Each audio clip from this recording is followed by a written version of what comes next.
Vamos a leer un pasaje en Primera de Timoteo, primera carta del apóstol San Pablo a Timoteo, en el capítulo número 6, verso número 11 y 12.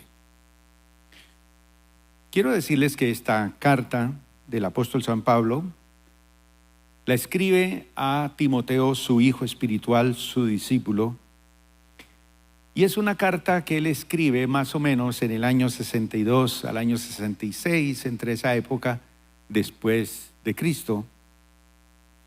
Y el propósito de esta carta de Pablo a Timoteo es para animarlo en su responsabilidad de ser supervisor de la iglesia de Éfeso. Éfeso en aquel tiempo era la capital de Asia, era la capital religiosa de Asia y era el lugar donde se veneraba a la diosa madre, la diosa de los efesios. Y allí Pablo funda esta iglesia y más adelante va a dejar a Timoteo como un supervisor y una persona que tiene que ayudar a la estabilidad de estas iglesias en Asia. Entonces Pablo le da unas recomendaciones y las vamos a tomar muy en cuenta en el día de hoy, porque el tema que quiero tratar hoy pues tiene que ver con estas palabras de Pablo a Timoteo. Y le dice así: tú, Timoteo, en cambio, hombre de Dios, huye de todo esto y esmérate en seguir la justicia, la devoción, la fe, el amor, la constancia y la humildad. Pelea la buena batalla de la fe. Haz tuya la vida eterna, a la que fuiste llamado y por la cual hiciste aquella admirable declaración de fe delante de muchos testigos. Algunas personas han llegado a calificar muchas veces al cristianismo como un movimiento muy pasivo. ¿Por qué? Porque a veces la mayoría de los cristianos esperamos que todas las cosas en la vida se nos den por la intervención de otros. Es decir, que somos personas que estamos esperando que Dios use a alguien para que venga en nuestra ayuda y nos saque de una situación difícil. Inclusive, tan pasivos que a veces incluimos en nuestra pasividad a Dios, creyendo que Dios sea el que haga todas las cosas en nuestra vida.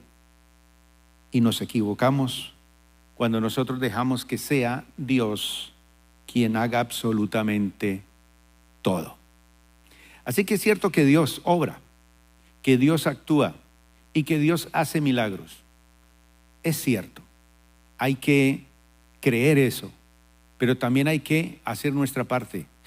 Es decir, entrar en acción, en tomar decisiones, y entonces se complementan las dos cosas. Pero todo lo contrario, nosotros como cristianos nos damos cuenta que ahora, en este tiempo, y siempre ha sido así, pero en este tiempo, es cuando más nos vemos rodeados de retos, desafíos y motivaciones que nos damos cuenta que antes no se nos presentaban y que ahora se nos están presentando. Ser cristiano no persigue a que lleguemos a un punto de conformismo, sino que siempre el cristianismo nos impulsa a hacer más. Y no solamente más, sino a hacerlo mejor. Ahora, el cristianismo, según los principios de la palabra que Jesús nos dejó, debe ser mucho más activo, nada de pasividad. Y activo no solamente en el hecho de que yo voy a la iglesia y vengo, no. Activo en el sentido de que ese cristianismo es establecer el reino de Dios a nivel personal, en mi vida personal. Uno conoce al Señor y empieza a tomar decisiones en su vida personal. Dejar cosas, resabios, amargura, resentimientos, pasividad. Pero también uno toma decisiones de establecer el reino de Dios en su familia. ¿Cómo? Cada uno asumiendo sus roles como esposo, como esposa, como padre, como hijo, como abuelos, como hijos, como nietos. Es decir, que siempre el cristianismo desea y proclama que mantengamos nuestra vida siempre activa. ¿Hasta dónde? Hasta el fin. Así que en el cristianismo no hay retiro, no hay pensión. Nunca se retira usted el cristianismo. Por eso es que encontramos algunos siervos de Dios, predicadores de la palabra, viejitos. Yo escuchaba a un maestro mío cuando tenía ya casi 90 años y todavía enseñando la palabra, y él decía: yo todavía no me pensiono. Y resulta que ese viejito, entre más viejo, era como el vino, mejor, con esa sabiduría, con esa paciencia, con esa profundidad. No hay jubilación para el cristiano, no hay inactividad, no hay inutilidad. No piense que usted no sirve para nada, no hay marginación por nada. Yo como que me abro de este parche. No acepte ese mensaje, porque no. Entonces Pablo utiliza estas dos cartas, la de Primera de Timoteo y la de Segunda de Timoteo, para hablar de una forma personal a su más grande y mejor discípulo que él haya tenido, Timoteo. Su mamá, la mamá de Timoteo, era una mujer judía, sembrada en la palabra de Dios, pero el papá de Timoteo había sido de origen griego. Sin embargo, le comunicó cosas que a nadie más él se las había dicho. O por lo menos solamente está escrito aquí que él se las dijo a alguien, y se las dijo a Timoteo. Pablo le está exigiendo a este joven lo que a ningún otro le había exigido. Y estoy seguro que las cosas que le compartió en algún momento llegaron a sacudir la vida de Timoteo, para que él viera la realidad del compromiso y la responsabilidad que tenía. Y lo primero que encontramos en este pasaje es cómo lo reconoce Pablo a Timoteo. Pablo es su padre espiritual. Es el apóstol que lo ha formado, lo ha llevado en sus viajes, lo ha capacitado, y ahora lo suelta y lo envía para que sea no un pastor, sino un evangelista y al mismo tiempo un supervisor de iglesias en toda esa región de Asia. Después de tanto tiempo de haberlo formado y haberlo instruido en la palabra del Señor, él, para darle esta encomienda, gran encomienda que encontramos en este pasaje, utiliza una presentación de su discípulo. ¿Y cómo lo llama? Le dice: Timoteo, tú, oh hombre de Dios. Entonces la podemos amplificar en este tiempo. Tú, hombre y mujer de Dios. Entonces, esa es la presentación que hace Pablo de su discípulo. Reciba esa exhortación de parte del Señor. Tú eres un hombre o una mujer de Dios. ¿Cuántos aceptan eso? Ahora, hay una voz que le dice que usted es una mujer del diablo. Hay otra voz que le dice que usted no sirve para nada. A lo mejor su esposa le dice que usted es inútil. Y puede ser cierto, pero está bien. Pero Pablo dice una palabra que es la palabra que tenemos que usar nosotros proféticamente cuando declaramos cosas sobre nuestros hijos y nuestros discípulos. Tú eres un hombre de Dios. Y Diego, ¿cómo te sientes cuando te dicen eso? Que eres un hombre de Dios. Bien, ¿cierto? ¿Se lo ha dicho su esposa? Más o menos, ¿no? Yo creo que ella le dice otra cosa. Inútil, despacioso, lento. Pero la voz de Dios nos dice en esta mañana que usted y yo somos hombres y mujeres de Dios.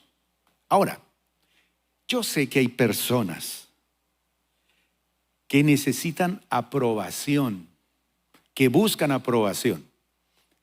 Hay hombres y mujeres que se sienten halagados y halagadas cuando se les reconoce, por ejemplo, como el hombre moda, el hombre sexy, el hombre música, el hombre deporte, el hombre récord, el hombre etcétera, etcétera.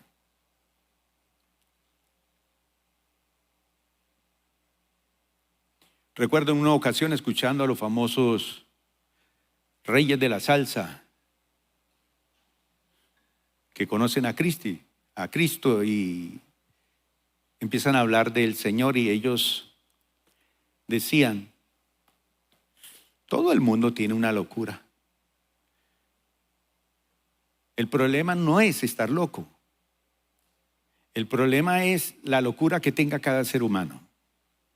Hay gente loca por la música, loca por el deporte. Nosotros somos locos por Cristo. Hay que ver cuál es la mejor locura de todas. Entonces hay personas que se sienten halagadas cuando les dan un nombre, pero aquí Pablo dice hombres de Dios. Y yo digo hombres y mujeres de Dios. Ahora, ¿qué es eso? Es gente que se sabe parar. ¿Ante qué? Lo que Pablo está diciendo aquí es que Timoteo era un hombre que se sabía parar, poner de pie ante Dios. Aquí estoy. No tengo nada que ocultar. No tengo nada que temer. Aquí estoy, Señor. Eso es ser un hombre o una mujer de Dios, que sabe pararse diariamente ante Dios y escuchar su voz. ¿Qué me dices para el día de hoy? Los hombres y las mujeres de Dios son las personas que saben, por ejemplo, cómo orar. Sí, problemas duros, difíciles, desafíos duros, difíciles, pero saben orar. Vamos a orar. Antes de hacer esto, vamos a orar. Antes de tomar esta decisión, vamos a orar. La peor noticia de todas, vamos a orar. Eso es ser un hombre y una mujer de Dios. Y que saben orar sin cesar. No es que oraron hoy y se olvidaron, sino que mantienen ese fluir de oración por todos sus asuntos, su relación con Dios, su familia, sus roles, su economía. Los hombres y las mujeres de Dios también saben cómo ayunar y cómo orar cuando se necesita hacerlo. O sea, no hay gente que va a tocar puertas por allá a la loca. El hombre de Dios y la mujer de Dios sabe cómo pararse delante de Dios. Por eso Pablo le decía, pórtense varonilmente, sean hombres. Pero no es machismo, no, es asuma sus responsabilidades. Es una decisión de asumir eso. Entonces, vamos a enfocarnos en esta mañana en 3 decisiones importantes que debemos tomar como hombres y mujeres de Dios. Número 1. El hombre y la mujer de Dios, número 1, huye. Huye. Y eso está ahí en el versículo número 11. Pablo le dice a Timoteo, huye. ¿Qué es eso? ¿Alguien le ha tocado huir alguna vez? En Colombia estamos acostumbrados a eso. Gente que ha tenido que huir de su trabajo, de su tierra, de su finca, e irse por allá a las ciudades a luchar. Ahorita a Venezuela, ¿cuántos han tenido que huir de su país? Millones de personas. Para ser un hombre de Dios y una mujer de Dios, hay que saber huir. ¿Pero huir de qué? Por ejemplo, sabe huir de personas que te quieren atrapar. Hay personas que nos quieren atrapar, que nos quieren enredar, que nos quieren encadenar, que nos quieren atrapar para quitarnos el tiempo de nuestra relación con Dios. Huir de situaciones que lo quieran enredar. Sí, las bendiciones son grandes y las bendiciones requieren que nosotros dediquemos tiempo, pero no se enreden las bendiciones, enrédese en el que le da la bendición a usted. ¿Quién me está bendiciendo? El Señor. Entonces enrédese con Él. No se enrede en lo demás. Si se enreda en lo demás es porque usted está siendo un mal administrador, un mal mayordomo. Y si le falta sabiduría, ¿qué dice la palabra? Pídasela al Señor, pero no se deje enredar. Huir de hábitos que lo pueden inutilizar. Hábitos. Cuando uno repite un hábito y lo repite y lo repite y lo repite y lo repite y lo multiplica, se va volviendo una atadura. Ser irresponsable, ser incumplido, llegar tarde, no responder, no asumir sus responsabilidades, sus roles, no pagar las deudas, no ahorrar, etcétera, etcétera, etcétera. Huye de esos hábitos que te quieren inutilizar, porque el enemigo trabaja y uno le da también espacio. Negocios que nos quieren o nos pueden avergonzar. Fácilmente se puede uno enredar en cosas así. De pasiones juveniles o cosas desenfrenadas que lo pueden hacer a uno infructuoso, enredándose en tonterías que realmente no lo dejan a usted prosperar, ni crecer, ni alcanzar los objetivos o el propósito de Dios. Hay que huir. Me gusta una frase que dijo el famoso emperador que casi conquista a todo el mundo de aquel entonces en Europa, Napoleón. Levanten la mano aquí los hombres. Ténganla bien levantada. Decía Napoleón, las batallas contra las mujeres son las únicas que se ganan huyendo.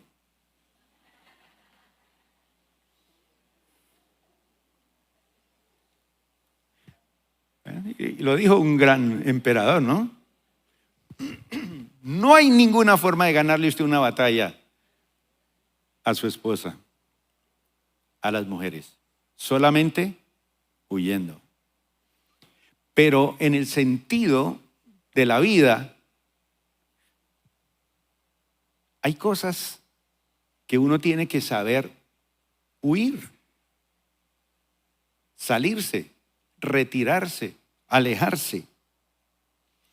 Porque sabe, mi hermano, una retirada a tiempo puede ser hoy que usted tome la decisión, me voy a retirar de esto.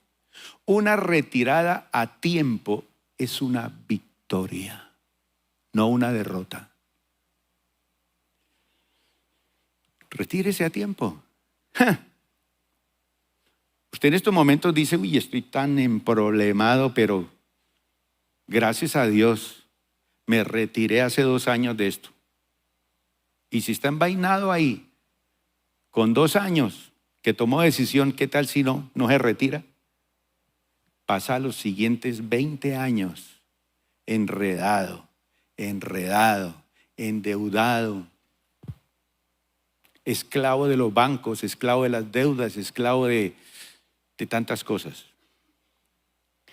Entonces, el que huye, el que se retira a tiempo, sepa que está tomando la victoria en sus manos. Huye del pecado, huye de las pasiones, huye de la mentira, huye de cosas que realmente te están afectando, pero huye, salga, váyase, aléjese, corte, desaparece de eso. A mí me gusta ver esas series que presentan de animales por allá del África. ¿Han visto esas manadas de animales que tienen que atravesar esos ríos llenos de cocodrilos y tienen que ir y volver? Son migraciones por miles.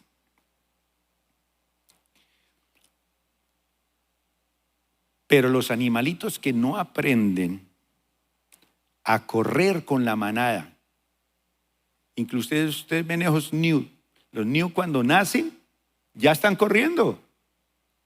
Ya de que nacen tienen que correr, porque si no se los comen. Entonces, si usted no aprende a correr con la manada, un día de estos, cualquiera de estos, usted será la cena de alguien. Se lo van a comer si no aprende a huir con la manada. ¿Cuál es la manada? Mis hermanos en Cristo han aprendido a huir de cosas, de salir. Uno oye testimonios. Cuando uno se reúne a orar y a leer la palabra y a compartir, uno escucha historias.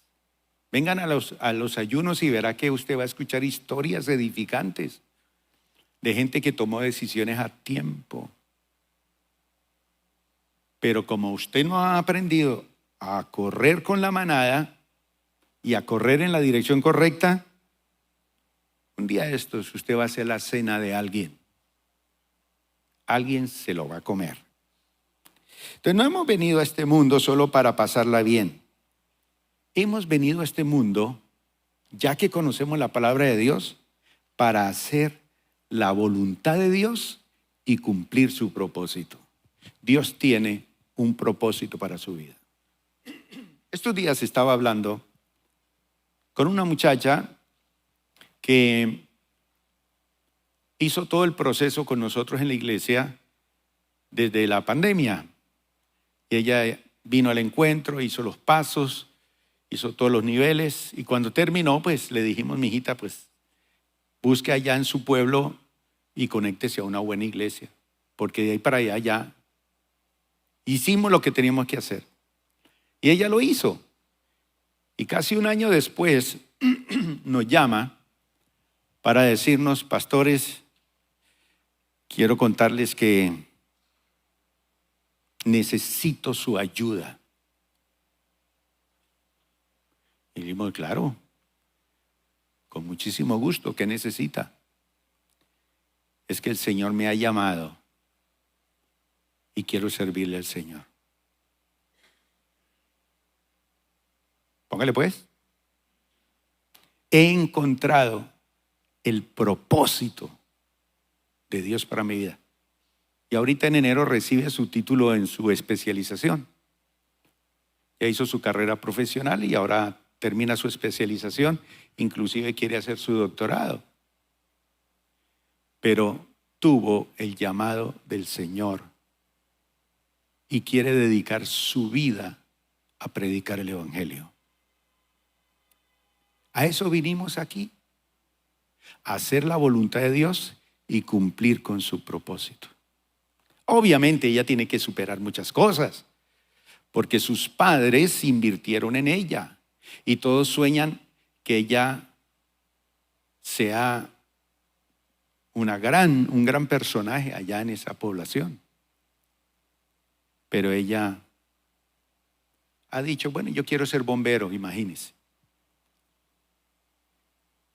Yo quiero servirle al Señor. Yo recuerdo cuando yo le dije eso a mi madre. Y ella me dijo, ah, sí. Si usted se va a hacer esas cosas y sale de la puerta de mi casa, lo desheredo y nunca más vuelve aquí. Aquí no hay nada para usted. Yo sabía cuál era el propósito de Dios para mi vida. Y salí y nunca más regresé. Pues iba a visitar, ¿no? Pero regresar allí, ya no. Encontré el propósito de Dios. Entonces yo tuve que huir de unos planes que yo tenía, de unos proyectos que yo tenía, unos sueños que yo tenía, porque encontré cuál era la voluntad de Dios para mi vida. Y entonces tomé la decisión y no me arrepiento de hacerlo o de haberlo hecho. Entonces, la primera cosa que Pablo le dice a Timoteo es, huye. ¿De qué cosas tienes que huir? Piénsala bien. Número 2, el hombre y la mujer de Dios avanza, sigue una ruta. Es la segunda parte del versículo 11. Entonces Pablo le dice, huye, sigue, avanza. ¿Esto qué quiere decir, mis hermanos? Que el hombre y la mujer de Dios no camina hacia los lados, no, avanza. Porque hay algunos aquí que hacemos así. Y me estoy moviendo en el Señor. Estoy tomando decisiones, pastor. Usted no se imagina todo lo que yo me muevo. Pero hacia los lados. Otros dicen, el Señor me está mostrando cosas. Y cada día se aleja más. El famoso Confucio era el que decía que uno no debía ni siquiera de dar un paso hacia atrás ni para tomar impulso. Pues bien, el hombre y la mujer de Dios tampoco se estanca. Tampoco se estanca. El agua, por más pura que sea, si la deja ahí, sin movimiento, ¿qué pasa? Se pudre. Huele a feo. El cristiano que es hombre y mujer de Dios no se estanca, no retrocede, camina hacia adelante, no se detiene aun cuando vea obstáculos. ¿Quién de ustedes ha tenido alguna vez en la vida un obstáculo que se le ha atravesado allí en sus decisiones? ¿Sí? ¿Alguien? ¿Se asustó con eso? ¿Sí? Una vez oí una historia de un hermano en el África que dio un mensaje poderosísimo sobre la fe. Y uno de los muchachos salió lleno del fuego de Dios y se fue por el camino hacia su casa. Y en el camino se encontró con un obstáculo. Se encontró con un león. Y uno frente a frente con un león en un espacio abierto que no hay para dónde correr, y habiendo escuchado un sermón sobre la fe, él empieza a moverse hacia un lado y el león hacia el otro lado, y empiezan los dos a mirarse. Cuando él ya vio que no había nada que hacer, él cierra sus ojos, levanta sus manos y dice, Señor, que se haga tu voluntad. Que no se haga mi voluntad sino la tuya. Si tú quieres que yo perezca así, pues que se haga tu voluntad. Y cuando abre los ojos, el león está de rodillas. Señor, gracias por este alimento que me enviaste.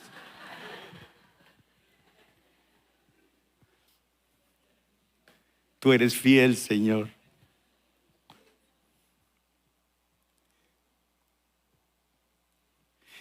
El famoso Martin Luther King, Raquelita, estuvimos allá parados donde él dio su sermón ante miles y miles y miles en Washington. Estuvimos los dos allá y nos paramos y nos tomamos fotos en la pose de Martin Luther King predicando allá.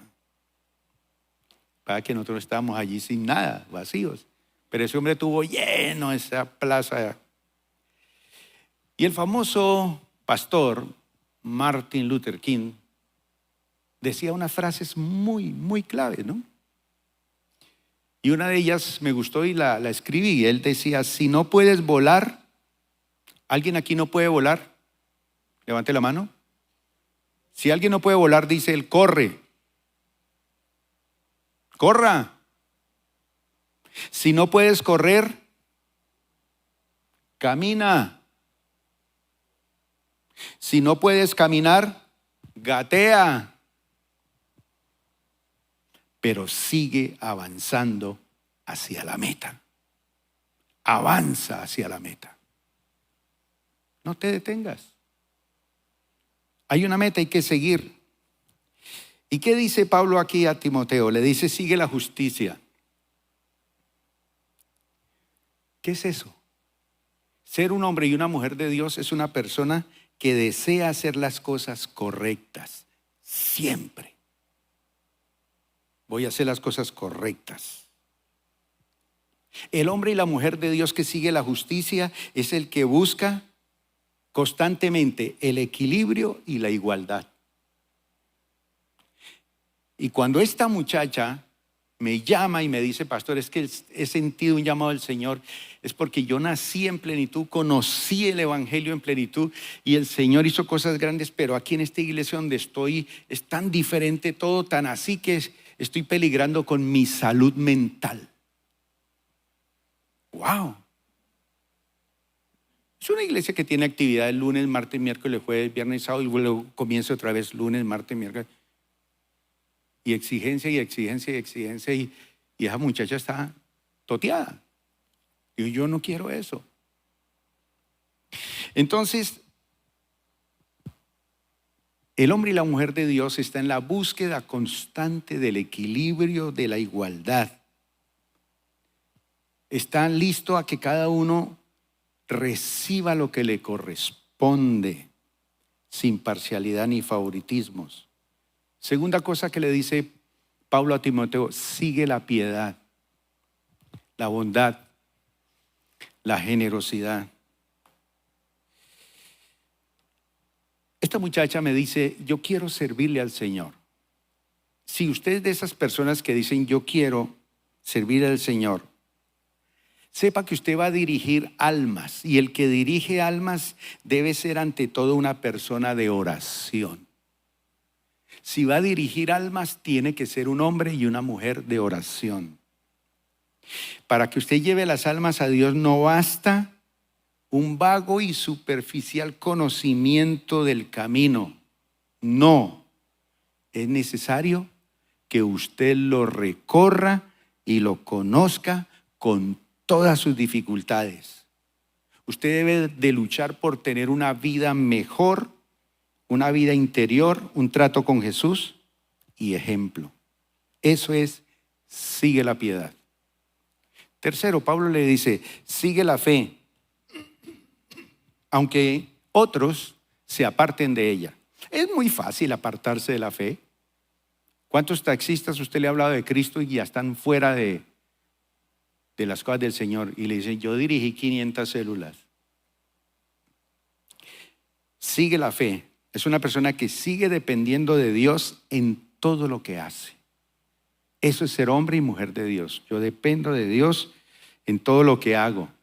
Sí, voy a hacer este negocio. Dependo del Señor. Él hace lo suyo y yo hago lo mío. Sigue el amor. aunque otros hayan dejado de hacerlo. ¿Sabe una cosa, mis hermanos? Si usted quiere ser un conquistador, el amor conquista todas las cosas. Haga las cosas con amor. Haga las cosas con amor. Desde barrer, lavar un plato, atender un cliente, hágalo con amor. Por eso, si hay alguien al quien usted tiene que darle paso en su vida, es al amor. Si usted no ama, todo se bloquea. No hay ninguna conquista, no hay nada. Sigue la paciencia. ¿Qué es eso de la paciencia? Levante la mano aquí los pacientes. 2, y los impacientes. Ya. ¿Qué es paciencia? Paciencia es hacer todo lo que humanamente usted puede hacer. Y el resto, usted lo deja en las manos de Dios para los frutos que se den en su tiempo. Sabe dejar las cosas en las manos de Dios y espera, tranquilo. Con amor y paciencia, nada es imposible. Son 2 cosas que usted tiene que meter en su ecuación de vida. Amar lo que hace y también paciencia. Y nada le será imposible.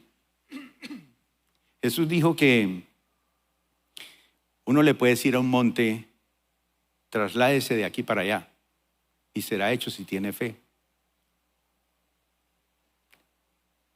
El famoso Confucio decía nomás, aprende a mover una piedra y trasladarás las montañas. Al menos levante una piedrita, por favor. Haga algo. Paciencia. Sigue la mansedumbre, le dice Pablo a Timoteo. ¿Qué es eso de ser manso? No menso. Manso. Es una actitud. Y eso es lo que distingue a los hombres de los machos. Porque hay gente por ahí, yo soy macho. La mansedumbre. Ser manso no es carecer de valor. No, mucho valor. No es ser débil. No es ser cobarde. No es una falta de confianza. No es indiferencia. Ni una actitud de seguir la corriente. Ay, estoy por seguir. Tengo que seguir en la corriente. Eso es ser manso. No, ser manso. ¿Sabe qué significa ser manso? La Biblia decía que Moisés era el hombre más manso de toda la tierra. Y ser manso es tener fuerza, pero fuerza controlada. Porque hay gente que tiene fuerza descontrolada, pues le tira todo, malgasta. Es fuerza controlada, es poder controlado. Eso es mansedumbre. Entonces, para los que avanzan, levanten la mano los que les gusta avanzar en lo que han emprendido. Avance, no se detenga. Nada para el lado. Pastor, aquí me estoy moviendo. No, avanza. Da el paso hacia adelante. Entonces, para los que avanzan, la vida, mis hermanos, no se mide por las veces que usted respira. No, yo estoy respirando muy bien. Aire fresco. No. Sino por aquellos momentos que te dejan sin aliento. Y usted ha visto cómo la mano de Dios ha intervenido, oxigenándote, bendiciéndote y dándote respuestas impresionantes. Démosle un aplauso al Señor.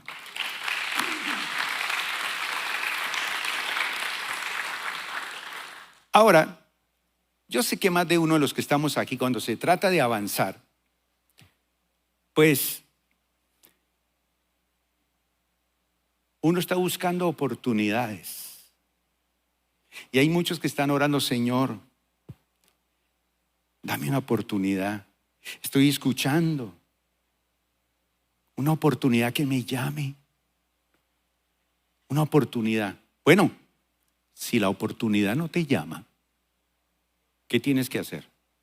Porque por lo general las oportunidades casi nunca nos llaman. Póngase a construir una puerta. ¿Para qué sirve una puerta? Para entrar. Construye puertas. Porque nunca las oportunidades van a llegar. Ahora, ¿cuántos aquí tienen en estos días, están pasando por un problema durísimo? Levante la mano. Porque yo voy a orar por eso. Problema duro. ¿Quién tiene un problema duro? Ay, qué bueno, casi no hay. Es la gente de afuera. Pero para los que en algún momento en la vida se le aparezcan los problemas, cuando se trata de avanzar, hay problema. Entonces, yo siempre he pensado que los problemas son como un martillo. Un martillo. ¿Y para qué sirve un martillo? ¿Qué pasa si nosotros somos de vidrio? Si somos de vidrio, ese martillo nos va a volver añicos. Nos rompe, sí. Pero si somos de hierro, ese martillo nos forma. Los problemas nos forman. Por eso los problemas no nos pueden detener. Los problemas nos forman para que avancemos. Y número 3. Tengo que terminar aquí porque la música comenzó.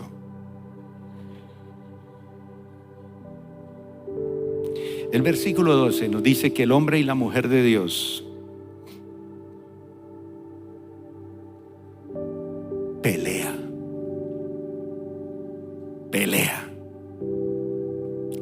Pero no pelea por más poder, no pelea por más terrenos, no pelea por un negocio, tampoco pelea por una mujer, por un empleo. No pelea por un puesto político o por ser un activista social. No pelea por un trofeo que se llena de polvo.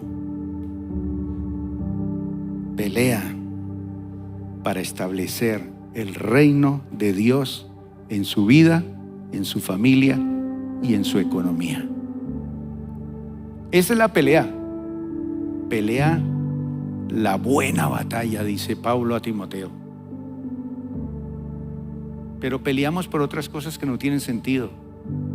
Pelea la buena batalla de la fe. Establecer el reino de Dios en mi propia vida. Soy esto, tengo estos vacíos, tengo estos faltantes. Me hace falta esto, pero voy a establecer el reino de Dios en mi vida. Segundo, en mi familia. Voy a asumir mis roles como hombre, como mujer, como esposo, como esposa. Un hombre de Dios pelea por su iglesia para que cada día sea mejor. Ahí donde está, Dios lo puso ahí. Pelee para que su iglesia sea mejor.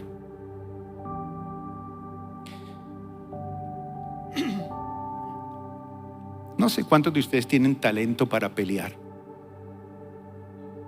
pero boxear tiene sus cosas. ¿Alguien aquí le gusta el boxeo? Pocos. Resulta que en el puerto de Buenaventura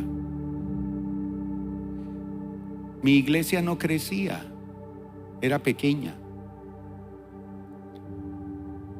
Pero yo tenía amigos que eran campeones de boxeo. Y un día le dije, yo tenía una tarima así más o menos grande como esta en la iglesia. Digo, y esa tarima está buena como para hacer un ring de boxeo. Hicimos un ring de boxeo. Entonces todos los viernes teníamos velada de boxeo. Y nunca se llenaba la iglesia para orar como cuando se llenaba para pelear. Y yo feliz viendo eso, lleno de inconversos felices. Y estos boxeadores profesionales me regalaron, me consiguieron guantes profesionales, protección, de todo. Y esas veladas eran tremendas. Pero dentro del ambiente yo empecé a descubrir una cosa. Yo notaba que habían hermanos que no se querían dentro de la iglesia. Eran así como... Entonces yo los buscaba para que pelearan.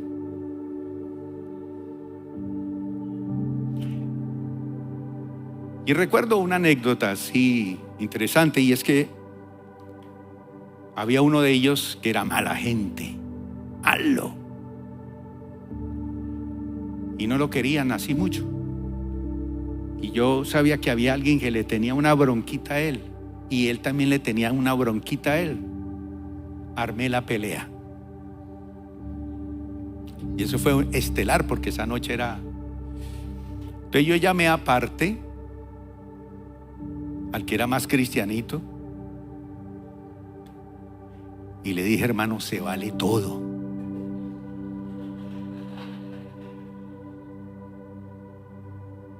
¿Qué significa eso? Vale todo, codazo, mordisco, lo que sea, pero dele duro.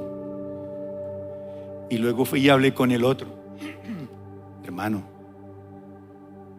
no se vaya a dejar llevar por la carne. No se vaya a dejar que entre la ira en su vida. Contrólese. Pues yo sabía que él era. Así que esa pelea le dieron durísimo. Al final ya se desbarató él, pero fue una pelea emocionante. Pero allí descubrí unas personas que tenían unos talentos impresionantes. Ahora que estuve en el llano, fui a una iglesia que estaba vacía y tiene una tarima así de grande como esta y no va nadie. Y le dije al pastor: pastor, ¿sabe qué? Utilice este lugar. Él tiene unas columnas, unos parlantotes grandísimos para hacer bulla y todo. Dije: hermano, los viernes en la noche o los sábados en la mañana coloque aquí gimnasia y se le va a llenar la iglesia de muchachos que vienen a hacer gimnasia. Póngales música, aeróbicos, y ahí gana almas para el Señor. Quién sabe si me presta atención, pero hay gente que no, que el templo, que la casa del Señor. Se quedan con unos pedazos de edificio y no ganan almas. Talento. ¿Cuántos aquí tienen talentos? Levante la mano. Si usted cree que va a llegar a la cima, estamos hablando de pelea, si usted cree que va a llegar a la cima armado solo de talento,